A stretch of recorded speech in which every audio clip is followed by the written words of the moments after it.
묵상할 때부터 보아왔던 거지만 샌드위치를 참 좋아하는 사람인 것 같습니다.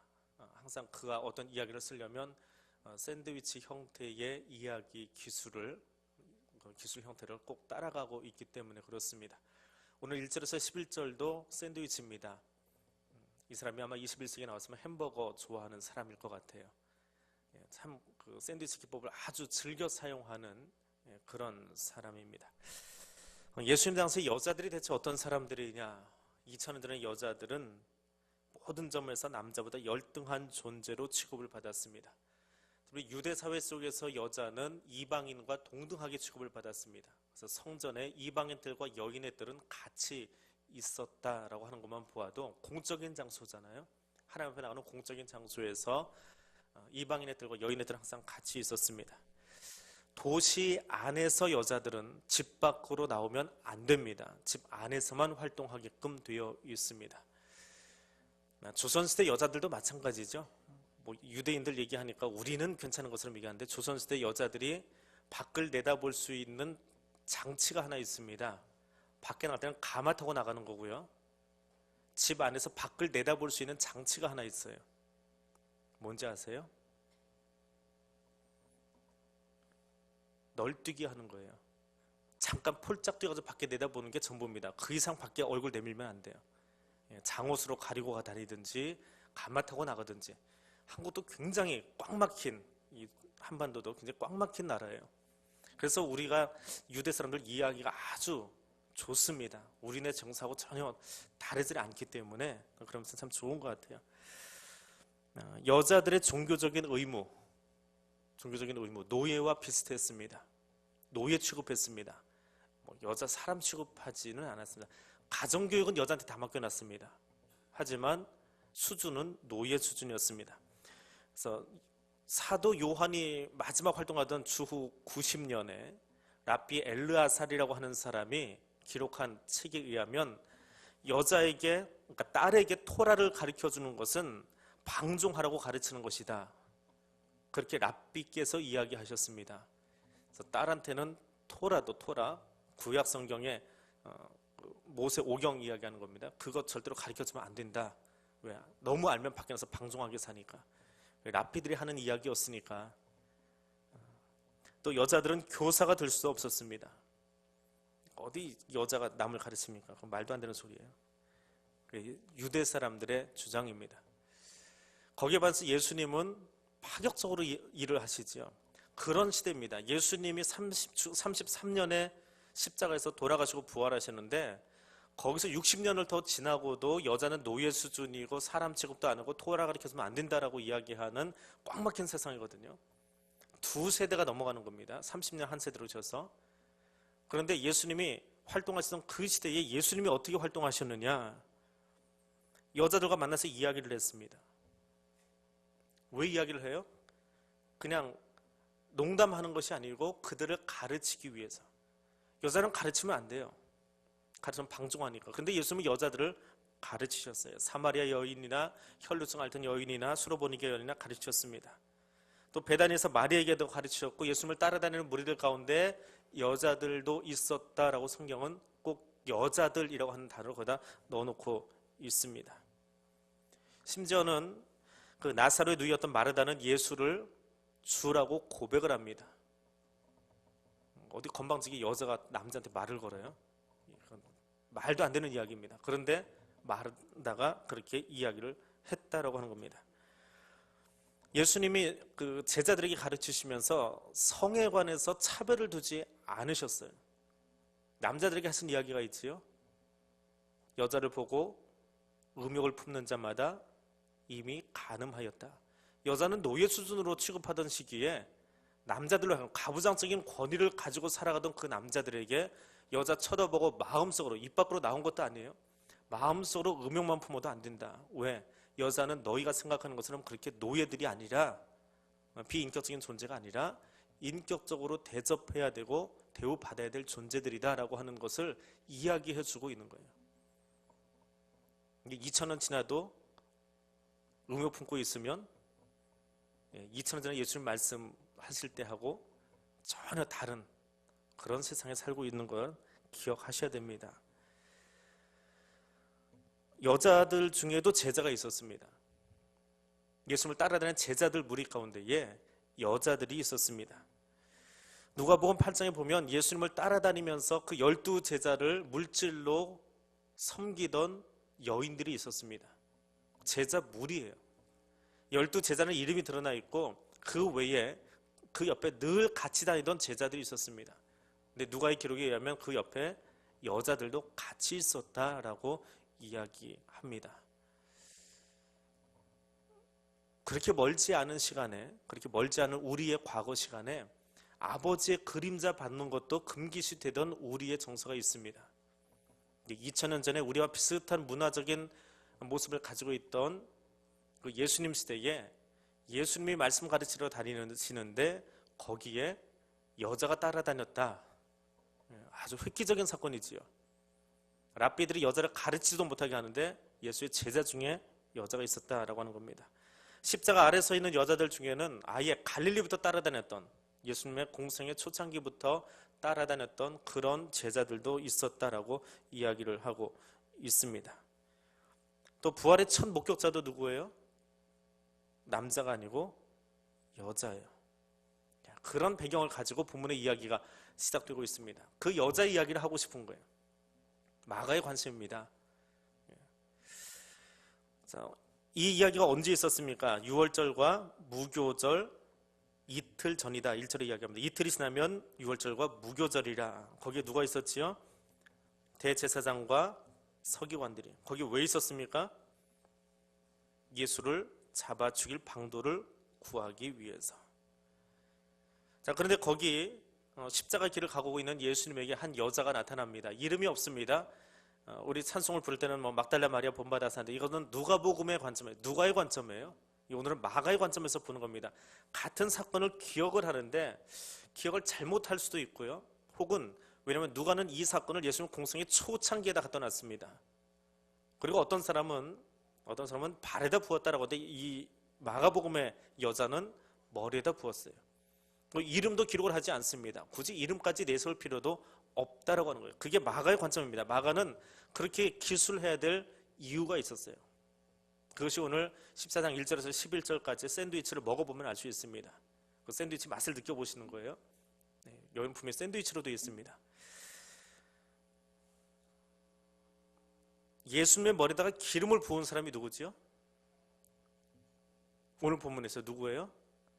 이름 없는 한 여자예요. 남자가 붓지 않았습니다. 여자가 부었습니다. 오늘은 여자, 남자 자꾸 구별을 하는데 여자가 부었습니다. 여자는 예수님의 십자가 사건을 준비하면서 예수의 머리 위에 기름을 부었는데 제자들은 예수님의 십자가 사건 앞에서 도망가 버렸습니다. 뒤에 나오는 이야기지만 그 대비를 지금 해주고 있습니다. 부활의 소식을 먼저 들은 것도 여자들이고 여자들이 제자들에게 가서 예수님 부활하셨습니다라고 알려주는, 듣기만 하는 입장에 서 있는 사람들이 남자들이었습니다. 이 남자들은 어떤 모습을 가지고 있습니까? 오늘 본문보다 조금 더 앞으로 나가서 보면 예수님이 순환예고를 하실 때에 화들짝 놀라가지고 그런 일 생기면 안 됩니다 라고 소리 지르고 있는 것이 이 남자들의 모습입니다. 이 남자들의 관심은 오직 높은 자리에, 영광의 자리에만 관심이 있습니다. 직분에만 관심이 있어요. 자리에만 관심이 있어요. 근데 오늘 본문에 나오는 여자는 자리하고는 전혀 상관이 없는 사람이에요. 그 두 가지의 신학적인 사고를 마가가 지금 대비시켜서 교회에다가 이야기하고 있는 거예요. 다른 사람 들으라고 하는 것이 아니고 교회 안에 있는 성도들에게 이야기하고 있습니다. 순환의 길을 걸어가신 예수님을 바로 이해하지 못하면, 정말 신학이 무엇인지, 예수님의 신학이 무엇인지 바르게 이해하지 못하면 여자의 이야기를 엉뚱하게 들을 수도 있다라고 하는 겁니다. 잘 들으셔야 됩니다. 샌드위치 구조를 잘 보셔야 됩니다. 세상에 있는 것들은 낮추시고 없는 자들을 높여주시는 하나님의 능력이 있습니다. 이 여자는 이름도 없습니다. 이 여자가 무엇하고 있었는지 나와 있지도 않습니다. 어디서 왔다가 어디로 갔는지 마가는 그런 것 관심 없습니다. 그냥 여자가 예수님 머리에다가 기름 부었다라고 이야기합니다. 근데 본문 바로 앞에는, 이 여자의 이야기 바로 앞에는 어떤 이야기가 있어요? 여자 이야기는 햄이고 소세지예요. 예, 양상추고요. 안에는 양념입니다. 그럼 이 여자 이야기 바로 앞에는 뭐가 있지요? 빵 조각이 뭔지를 알아야 돼요. 방금 읽었는데 벌써 빵은 잊어버렸어요. 대제사장과 서기관들. 성어로는 어떻게 됐죠? 남성이에요. 대제사장과 서기관들이라고 하는 남성 신학이 거기 존재합니다. 그리고 가운데는 여자의 신학이 존재해요. 그리고 그 바로 뒤에, 오늘 이 여자 이야기가 끝나면 그 바로 뒤에 또 누가 나와요? 가룟유다. 남자예요, 여자예요? 남자예요. 남자라고 하는 샌드위치 사이에 쌓여있는 여자의 이야기. 그래서 그 여성 신학을 통해서 남성 신학의 오류를 잡아주는 거예요. 그렇다고 여기 있는 남자들이 잘못했다는 거 아니에요. 예.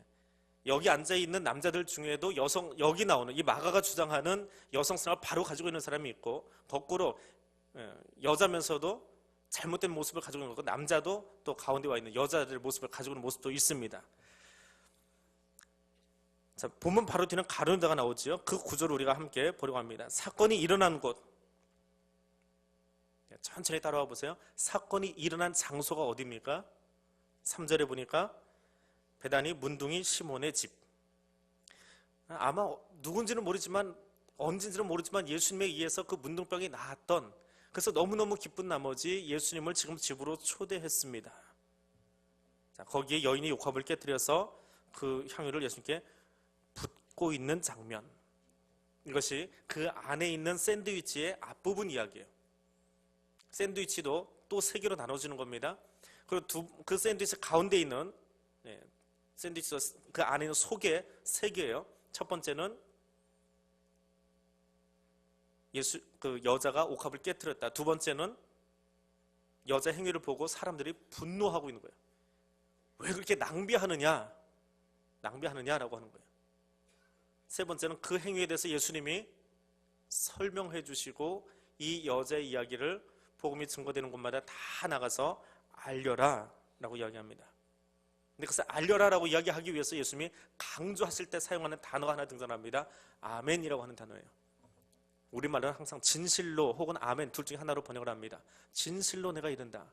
가운데 있는 이 이야기는 진짜다. 너희가 정말 기억해야 될 이야기다. 가장자리 이야기는 잊어버려도 되지만 가운데 있는 이야기는 너희가 진짜로 기억하고 반드시 전해주어라 라고 하는 겁니다. 자, 이제 그 가운데 이야기를 좀 더 길게 해드리겠습니다.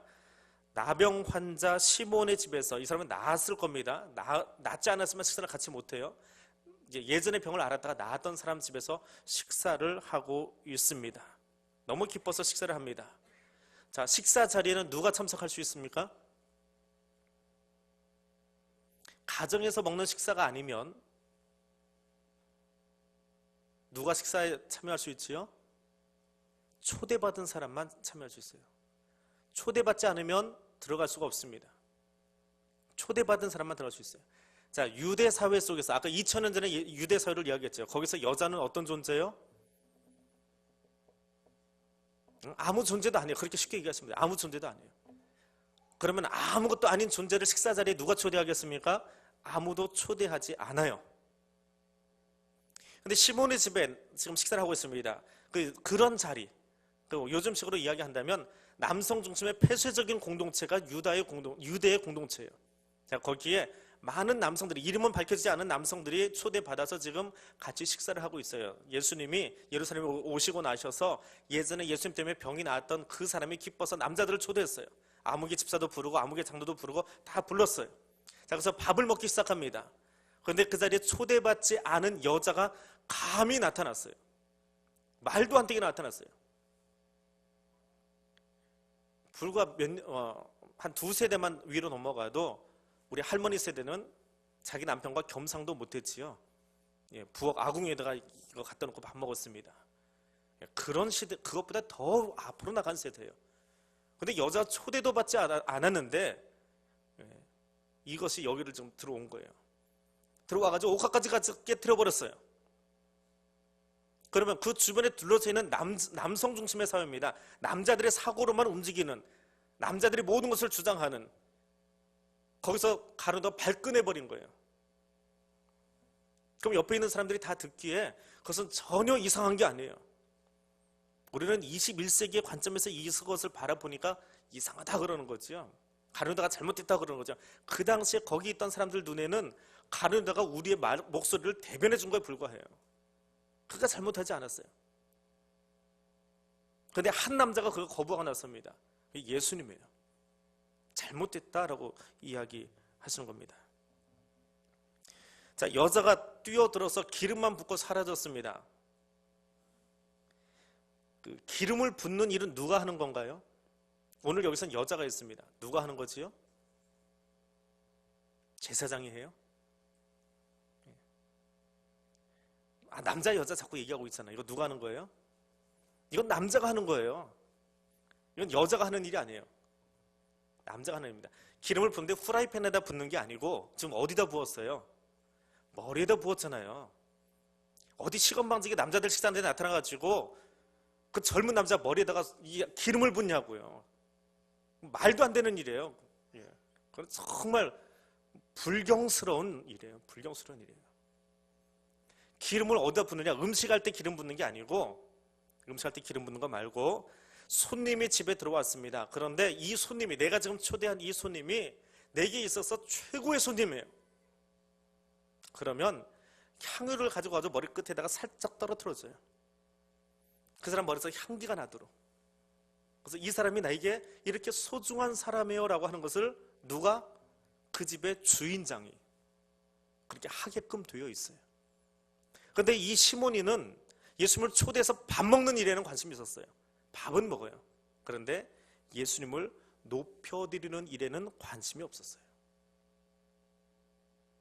또 기름은 누가 붓느냐? 죽은 사람에게도 붓습니다. 죽은 시신에도 부어요. 이분은 돌아가셨지만 이분을 내가 평상시에 참 존경했습니다 라고 할 때도 거기도 기름을 붓습니다. 또 다른 기름은 야고보서에 나오는 것처럼 장로들이 병자를 고치러 갈 때에 가서 기름을 붓고 그를 위하여 기도하라 되어 있습니다. 교회 장로들이 가서 치유를 위해서 기도를 할 때 거기 기름을 붓고 하래요. 기름 들고 다니십시오, 장로님들. 치유를 위해서 기름을 사용합니다. 그 세 가지 정도예요. 근데 그 세 가지는 전부 다 남자가 하게 되어 있는 거예요.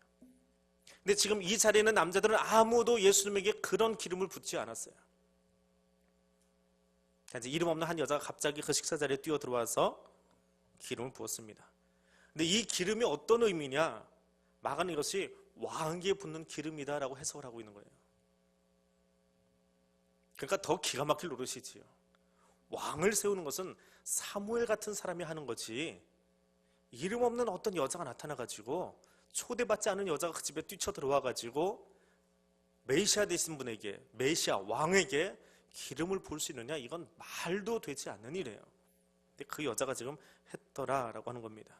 이 마가는 지금 이 여자가 하고 있는 그 일을 메시아에게 기름 부었다라고 하는 것을 구약의 예언자들이 다윗 왕이나 사울 왕에게 기름 부었던 것과 같이, 예후에게 기름 부었던 것과 같이 그렇게 이해하고 있는 겁니다.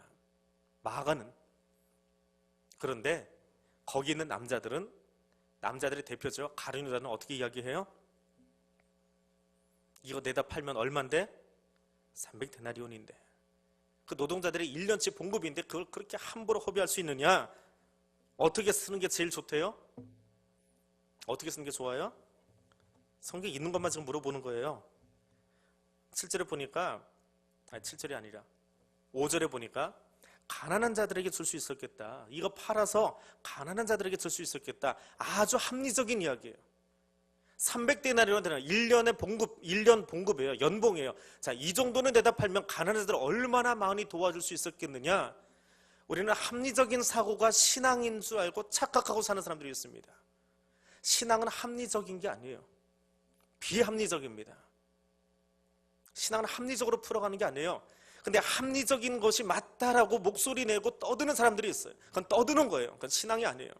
시끄럽게 하는 것이고 분란을 일으키는 거에 불과해요. 가룟유다가 지금 그랬어요. 이거 내다 팔면 가난한 자들에게 나눠줄 수 있는데 어디 여기서 깨트려가지고. 실제 그 마음속에는 뭐가 있는 거예요? 여자를 깔보놓고 있는 게 있어요. 예수를 인정하고 싶지 않은 게 있어요. 지금 불편해요.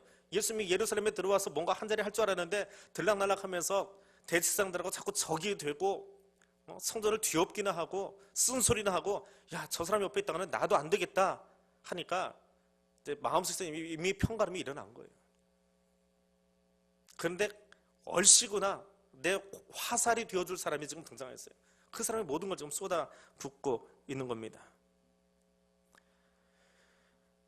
자, 예수님이 거기에 대해서 변호하십니다. 6절 말씀을 한번 보겠습니다. 예수께서 이르시되 가만두라, 너희가 어찌하여 그를 괴롭게 하느냐. 그가 내게 무엇을 하였습니까? 좋은 일을 하였답니다. 좋은 일 하였답니다. 좋은 일이다라고 하는 이 표현은 유대인들이 사용하는 구제하는 일과 사랑하는 일을 포함하는 단어예요. 이 여자는 지금 구제의 일을 하고 있는 거예요. 사랑의 일을 하고 있는 거예요. 구제는 있는 사람이 없는 사람에게, 가난한 자에게 나눠주는 게 구제입니다. 근데 사랑하는 일은 뭐예요? 가난한 자건 부자이건 사랑해 줄 수 있지요. 가난한 자만 사랑받는 건 아니에요. 부자도 사랑이 필요해요. 또 살아있는 자나 죽은 자나 다 사랑이 필요해요. 또 어떤 사람이요? 금전적인 사랑도 해줄 수 있고 인격적인 사랑도 해줄 수 있어요. 그럼 구제라고 하는 일과 사랑하는 일 중에 어느 게 더 포괄적이고 더 상위 개념이죠? 당연히 사랑하는 일이에요. 그 일을 지금 누가 했어요? 이 여자가 했더라라고 하는 거예요. 자, 그래서 이야기합니다. 7절에 보니까 가난한 자들은, 자, 좋은 일이 무엇인지 이해하면 7절에 보이는데 좋은 일이 무엇인지 모르면 계속 넘어가면서 딴 이야기를 보게 됩니다. 자, 7절에 좋은 일은 가난한 자를 구제하는 것과 사랑하는 일이 포함되어 있는 단어다. 그래서 7절에 가니까 더 자세하게 설명해 줍니다. 가난한 자들은 항상 너희와 함께 있으니 너희가 어느 때라도 가서 도와줄 수 있는데, 너희가 구제할 사람은 언제든지 너희가 같이 있는 거야. 내가 떠나가도 너희가 구제할 사람이 옆에 있으니까 너희가 가서 도와주면 돼. 지금 이 돈 가지고 하지 말고 다른 돈 가지고도 너희가 구제할 수 있어. 근데 이 돈 썼다고 뭐라고 하지 마. 그건 너희들이 잘못하는 거야. 그건 잘못된 신학이야. 그건 신학도 아니고 신앙도 아니야. 구제는 그렇게 하는 게 아니야 라고 지금 야단치고 계시는 거예요. 구제는 그렇게 하는 게 아니더라 라고 하는 겁니다. 그런데 나는 너희와 항상 함께 있지 않다. 나는 곧 떠날 것이다. 나는 너희를 떠날 사람이기 때문에, 마지막이기 때문에 나한테 해야 돼. 그럼 어떻게 떠나요? 그런데 죽으면서 갈 거예요. 그럼 죽음의 길을 예비해 줘야지. 난 죽으러 가는 자야. 그럼 세상에 죽으러 가는 사람처럼 가장 가난한 사람이 어디 있느냐라고 하는 거예요. 너희 옆에 있는 가난한 사람들은 너희가 돈을 가지고 도와줄 수 있지만 나는 지금 십자가 죽음을 향해서 가고 있는 거야. 그런데 이 여자는 그것을 이미 알았다고 예수님이 선언해 버리는 거예요. 그것을 돕기 위해서 거기에 지금 이 향유를 쏟아 부었다라고 하는 겁니다. 8절에 구체적으로 이야기하지요. 그는 힘을 다하여 내 몸에 향유를 부어서 내 장례를 미리 준비하였다. 이 여자는 내 장례를 준비하는 일을 하고 있었다. 구제하는 건 달라. 이거 깨트려서 여기다 쏟지 말고 가서 가난한 자들에게 주었으면, 그래 너희들이 그렇게 이야기했는데 그 가난한 자라고 하는, 너희가 합리적으로 이야기하고 있는 그 이야기는 밖에 나가서 그냥 너희들이 할 수 있는 거야. 내가 떠난 다음에도 할 수 있어. 근데 왜 여자가 하는 거 가지고 뭐라고 그래? 여자는 지금 내 죽음을 준비한 사람이야. 나를 가장 가난하게 보고 나를 왕으로 알고, 너희 남자들은 하지 않았지만 너희들이 소외시킨 이 여자는 나를 왕으로 알고 나의 죽음을 준비하면서 그 머리에다 기름을 부은 사람이야. 너는 이런 신앙을 가지고 있어야 돼 라고 지금 이야기하고 있는 거예요. 그랬더니 한 사람이 발끈합니다. 10절에 가서 누구라고 이야기합니까? 누구라고 이야기했지요? 가룟 유다. 근데 가룟 유다에 설명이 붙어 있습니다. 어떤 사람이요? 12 중에 하나래요. 아니 이럴 수가. 다른 남자가 그런 게 아니고 누가 그랬어요? 제자는 5,000명이 넘습니다. 예수님 옆에 따라다니는 제자들이. 누구요? 12제자 중에 하나래요. 성경에 있는 대로 이야기하세요. 12제자 중에 가장 예수님 최측근에 있는 사람이에요. 브루투스 넘어져도 그러잖아요. 교회에서도 사고 치는 사람 보면 꼭 가까이 있는 사람들이 사고 치더라고요. 멀리 있는 사람들은 그러니 하고 교회 왔다 갔다 하고 말아버리는데, 마가가 보고 놀란 거예요. 누가 사고 친 거예요? 저 옆에 듬성듬성 다니던 5,000명 중에 하나가 아니고 누구예요? 아니 이럴수 12 중에 하나였네. 사고 친 사람이 누군가 하고 봤더니 마가는 그때 알았다는 거예요. 예수는 미리 알고 있었는지 모르지만 사고 친 게 12명 중에 하나였어. 이게 우리한테는 너무나 놀라운 사실이야. 이런 일은 있을 수 없는 거야. 아니 저 멀리서 듣다가 예수님 말씀 제대로 못 들어가지고 졸다가 꾸벅꾸벅 하다가 잘 못 들어가지고 그러려니 할 수 있지. 근데 가룟유다는 어디 있는 사람이에요? 가까이에서 예수님 옆에서 늘 일하고 있던 사람이에요. 예수님과 같이 걸어다니던 사람이라고요. 근데 그 사람이 배신했어요. 마가가 보기에는 이건 정말 하늘이 놀라고 땅이 놀라고 기야말 일이에요. 그런 일이 지금 일어났더라. 얼마나 충격적이냐라고 하는 거예요. 근데 그 가룟유다가 어떤 일을 하려고 합니까? 가룟유다가 예수를 넘겨주려고 하였다. 십자가 사건을 준비하는데 저들이 대제사장이 와서 끌어간 게 아니라 넘겨주었대요. 누구에게? 대제사장에게.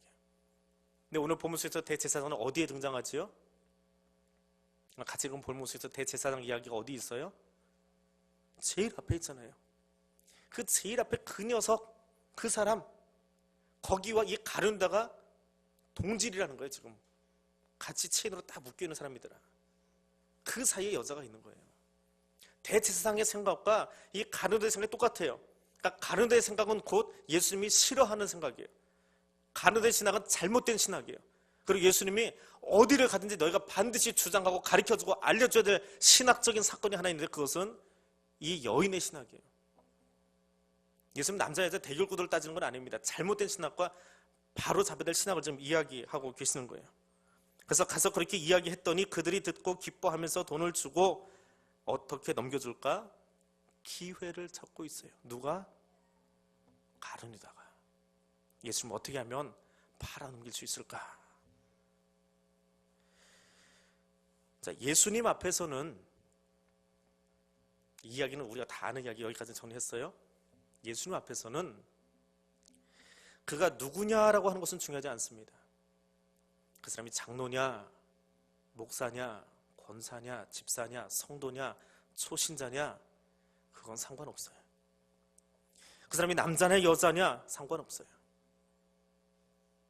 그 사람이 몸이 불편한 사람이냐, 건강한 사람이냐, 그것도 상관없어요.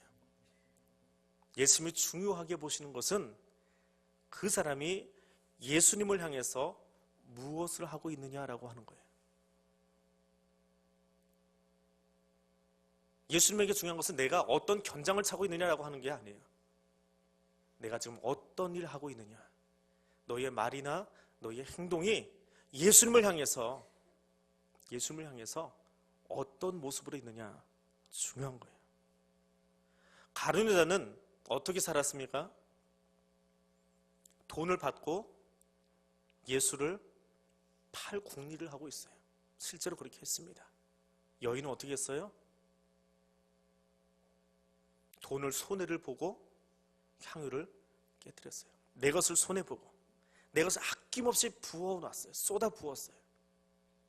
그게 예수님이 원하시는 신학이에요. 신학은 어려운 게 아니에요. 신학자 신학하는데 어렵지 않아요. 내 것을 위해서, 내 유익을 위해서 살아가는 사람이 있어요. 내가 더 취해야 돼요. 내가 더 가져야 돼요. 내가 높은 자리에 올라가야 돼요. 예수님 옆에 따라다니면서 늘 고민하던 게 뭐예요? 때만 되면 내가 좌정성 되겠다, 우정성 되겠다, 그 명예에 푹 빠져가 살아가는 사람들이 어떤 신학이요? 가룟유다의 신학이에요. 죽어야 되고 심판받아야 되는 신학이에요. 그런데 자기 것을 다 내어놓고도 기름 부은 다음에 예수님의 칭찬 들을 시간적인 적도 없어요. 그냥 피하는 거예요. 나는 내 헌신만 했으면 그만해요. 그거 남이 알아주지 않아도, 남이 인정해주지 않아도, 세워주지 않아도 상관없어요. 그게 여인의 신학이에요. 그게 예수님이 원하시는 신학이에요. 우리는 헌신이라고 하는데 어떻게 헌신하고 있습니까? 우리의 섬김, 우리의 봉사는 남이 알아주지 않으면 굉장히 섭섭해하지요.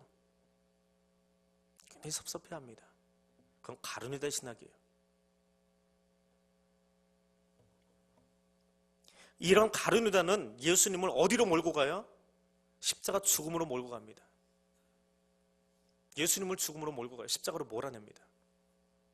그런데 여인의 헌신은 예수님의 십자가 죽음을 준비하는, 종말을 준비하는 신학이에요.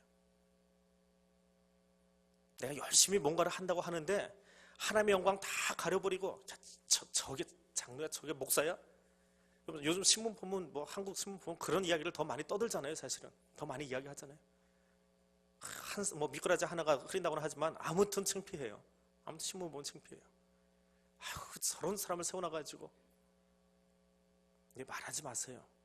나도 혹 다른 사람이 그 소리 듣고 있을지 몰라요. 조심해야 돼요.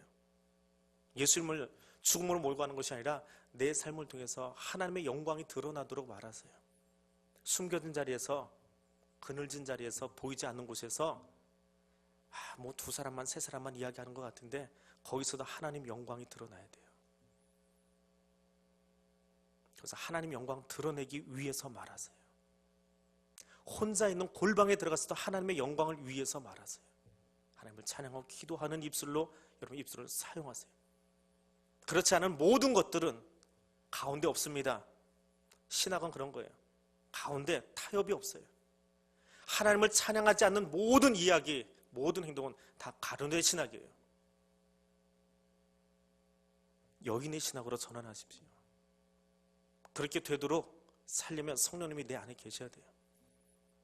그래 내가 혼자 있는 자리에서도, 둘이 모여서 함께 이야기하는 자리에서도, 셋이 모여서 함께 기도하고 전도하는 자리에서도 하나님을 드러낼 수 있어요.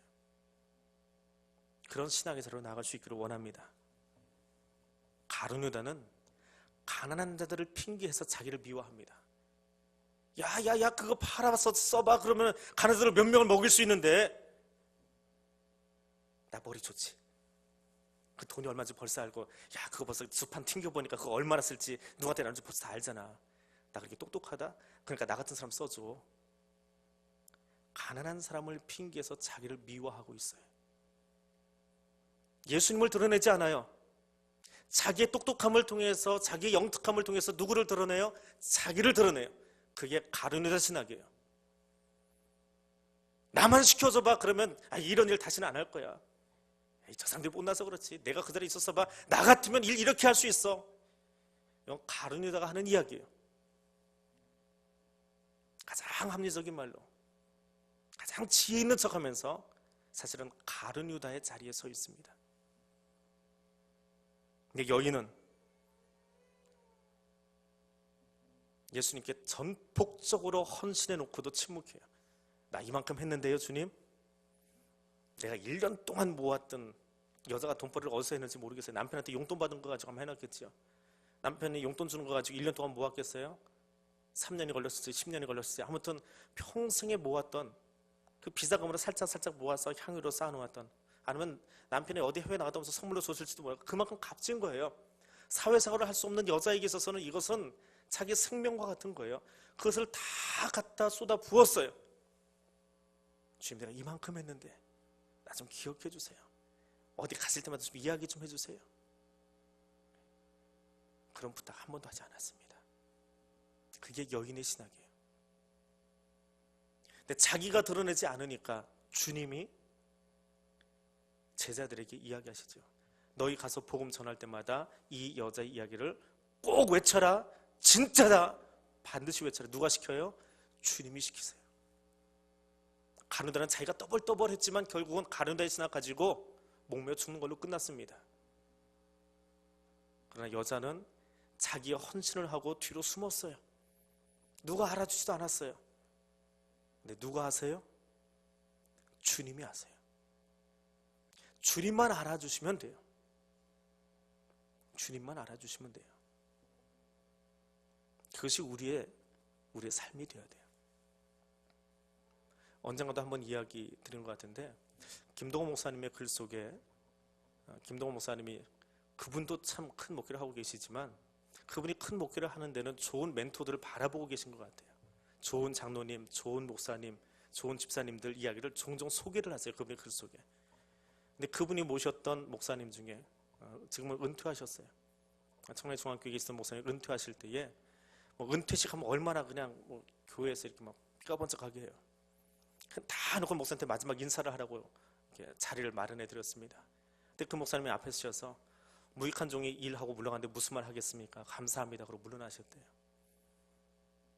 김동호 목사님이 그 글을 딱 소개하면서 그래요. 나도 몇 년 안 남았는데 나도 저렇게 말하고 물러갈 수 있으면 좋겠다. 근데 그 뒤로 댓글이 한 5천 개가 달리기 시작한대요. 젊은 목사님, 저도 거기다 한마디 써놨어요. 나도 그때까지 그 정신 잊어버리지 않았으면 좋겠습니다.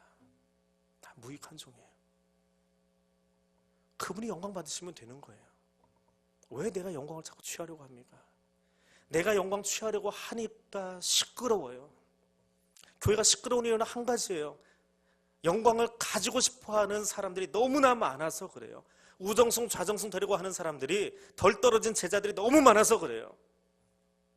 무익한 종들이 있으면 아무리 일하고 땀 흘리고 다리 아프고 피곤해도요, 종들이, 그깟 것들이 가서 일했다고 주인한테서 뭐라고 할 거예요? 그냥 조용히 뒤에 가서 자면 되는 거예요.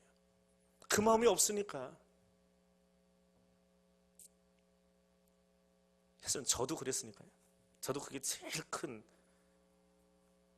상처라고 해야 될까요? 인정받지 못했던 것도 굉장히 힘들어 했었어요, 사실은.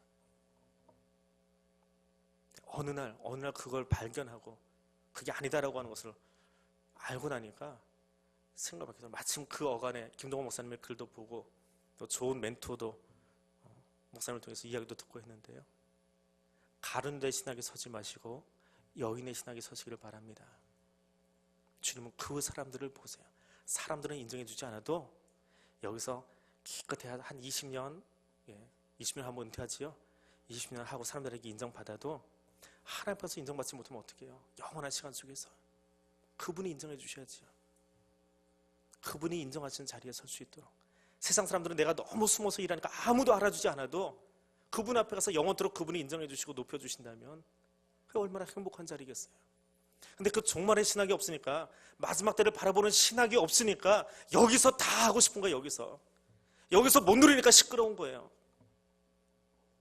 가룟대의 자리에서 떠나십시오. 가룟대는 예수 파는 것만 가룟 데가 아니에요. 신학이 잘못되어 있으면 가룟유다예요.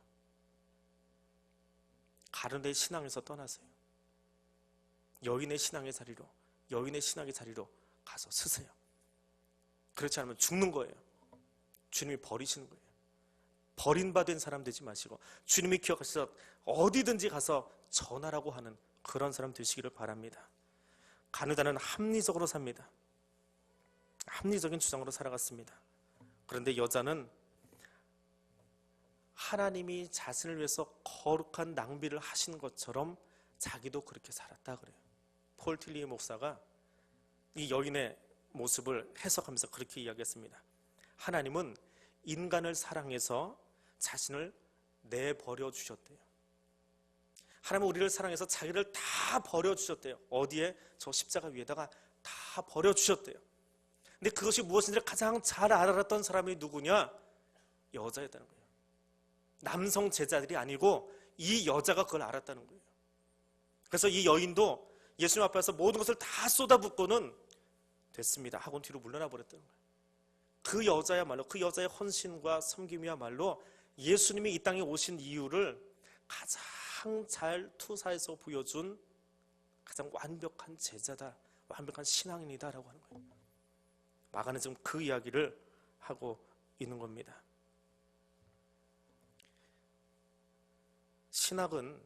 신학이라고 하는 말은 어렵지 않습니다. 누구의 권리를 회복하기 위해서, 누구의 명예를 세워주기 위해서 신학이 존재하는 게 아니라, 신학을 하면 할수록 하나님의 관심에 동참하는 거예요. 하나님이 우리에게 어떤 관심을 가지고 계시는가라고 하는 것에 내 눈과 귀를 모아가는 거예요. 그래서 모든 종류의 억압에서, 마가는 오늘 여기 여자와 남자를 비교해서 했지만 그 억압 속에서 자유와 해방을 주기 위해서 주님이 오셨다라고 하는 것을 찾아가는 거예요. 그런데 가룟유다는 예수를 이용해서 자기 것을 챙기려고 하는 신학을 가지고 있어요. 현실의 영광과 현실의 자리와 현실의 직분에만 관심이 있어요. 내가 이만큼 하는데요 라고 하면서 선교와 전도의 이름으로, 정의의 이름으로, 가난한 자의 이름으로, 교회의 이름으로 하기는 하는데 하나님은 없어요. 그게 가룟유다의 신학이에요. 열심히 선교하는 것 같은데, 열심히 전도하는 것 같은데, 열심히 봉사하는 것 같은데 거기 예수님이 안 계세요. 내가 있어요. 나 좀 알아봐 주세요. 나 좀 챙겨주세요. 우리 평생에 우리가 치유받아야 될 내용이에요, 사실은. 주님만 높여드릴 수 있는 자리로 넘어갈 수 있어야 돼요. 여인의 신앙은 이름 없는 것도 감내합니다. 자기 것이 다 낭비되었어요. 하루 종일 수고했더니 탈진했어요. 그런데 주님의 영광이 드러났다면 그것으로 만족하고 물러가는 것. 그게 여인의 신학이에요. 그런데 가룟유다는 그게 안 되는 사람이에요. 어떻게든지 내 이름이 드러나야 돼요. 무슨 말을 한 번 해서라도 툭 던져서라도 나를 알아줘야 돼요. 그거 300데나리온짜리인데 계산 빠르지요. 그거 이렇게 쓰면 가장 합리적으로 쓸 수 있는데 내 머리는 아주 그냥 빠릿빠릿하게 잘 돌아가지요. 우리도 그런 사탄의 유혹에 아주 쉽게 빠질 수 있습니다. 가장 합리적인 것 같은 말이 내 입에서 쏟아져 나오려고 할 때요, 그때 주의하세요. 하나님의 합리적인 이야기로 우리에게 신앙생활을 하려고 하지 않으세요. 가장 부족해 보이고 덜 떨어져 보이고 약해 보이고 허점투성인 것 같은데 그들의 모습과 헌신을 통해서 하나님이 그것을 모아서 교회를 세워가시는 거예요. 하나님의 가장 합리적인 사람들과 더불어서 일하려고 하셨다면 2000년 전에 예수를 마구간에 보내실 필요가 없어요. 노마 황실에다 보내놓으면 돼요. 거기 원로원의 사람들을 다 바꾸어버리고 로마 제국을 세워서 하시면 돼요. 힘을 가지고 하시면 돼요. 왜 주님이 마구간으로 오셔야 됩니까? 우리는 자꾸 잊어버려요. 예수님은 마구간 오셨는데 나는 황제 되려고 그래요. 내가 왕이 되려고 하고요, 내 어깨에다 견장 차려고 하고요. 버리세요. 그거 버리지 않으면 가르다 가득한 교회밖에 되지 않습니다. 여인의 신앙으로 돌아서시기 바랍니다. 역사의 지휘봉은 하나님에게 있어요. 교회의 주권은 하나님에게 있어요. 근데 그 지휘봉을 내가 잡으려고 해요. 내가 자꾸 한번 휘둘러 보고 싶어요. 내가 다 지휘해 보고 싶어요. 왜 안 따라와? 그러고 소리 질러요. 왜 이렇게 못해? 그러고 가서 힐난하고 비난해요. 그게 가룟유다예요. 예수님도 움직여 보려고 해요. 예수님 이게 뭡니까? 이거 갖다 팔아서 가난한 자들에게 나눠주셔야죠. 내 지휘 한번 맞춰보세요. 내가 돈 관리하는데 너무 잘 알거든요. 예수님 돈 그렇게 쓰시는 게 아니에요. 얼마나 건방지고 교만한 신학이에요. 내가 그러지 않은가 보세요. 2000년 전에 가룟유다만 그런 게 아니고 나도 그래요. 나도. 주님께 드렸으면 그 다음에 주님께 맡기세요. 그리고 맡은 자들이 실수하지 않도록 중보하면서 기도하세요. 비난하고 힐난하지 마시고. 왜 그렇게 쓰십니까? 왜 거기다 쓰십니까? 그게 가룟유다예요. 지휘봉을 내가 잡으려고 하는 거예요. 맡겨놨더니 교회가 좀 잘못 쓰더라.